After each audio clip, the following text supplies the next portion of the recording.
ایک ماہ پہلے یہ بات باز گشت کر رہی تھی، میڈیا پرسنز اس پر بات کر رہے تھے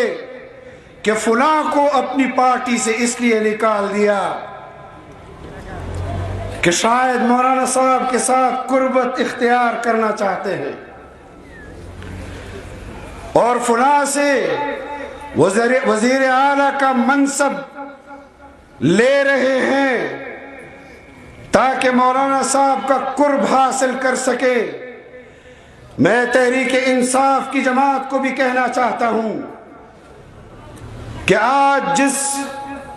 محاذ پر آپ جدوجہد کر رہے ہیں، قرب ہوگا تو اصول کی بنیاد پر ہوگا انشاءاللہ۔ ان مناصب کی ہماری نظر میں کوئی حیثیت نہیں۔ یہ لوگ جس طرح حکمران بنے ہیں، ان کے ایک ایم پی اے نے کہا کہ ضمانتیں دے کر اتنے ایم پی ایز بنے ہیں، تو ان کے سابقہ وزیر اعلیٰ نے کہا کہ میرے پاس ساری فہرست ہے کہ جو لوگ ضمانتیں دے کر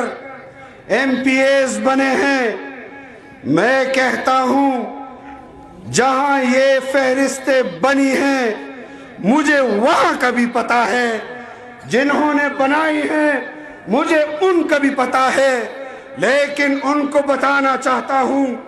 کہ گزشتہ وزیر اعظم کو جو جعلی مینڈیٹ کے ساتھ وزیر اعظم بنا، اس کے حکمرانی کا تختہ جمعیت کی قیادت نے پلٹا۔ اس وزیر اعلیٰ کو بھی کہہ دینا چاہتا ہوں یہ میری ضمانت ہے، تب تک تمہیں نہیں ہٹائیں گے جب تک مرکز میں وزیر اعظم کی کرسی کو کا کایا نہیں پلٹ دیتے۔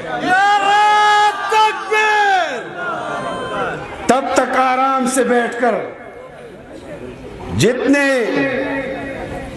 ٹھیکوں میں کمیشن لے سکتے ہو لیتے رہو، جتنے ٹرانسفر پوسٹنگ پر رشوت لے سکتے ہو لیتے رہو، جتنے پیسے کما سکتے ہو کما لو، اور ہر جگہ یہی حال ہے۔ بھتہ خوری عروج پر، کمیشن عروج پر، اور کہتے ہیں ہمارا کوئی کچھ نہیں بگاڑ سکتا، ہماری پشت پر فلاں ہے اور ہماری پشت پر فلاں ہے۔ ہم انشاءاللہ اس قوت کی بل بوتے پر تمہاری حکومت گرائیں گے، تو یہ جدوجہد جاری رہے گی انشاءاللہ۔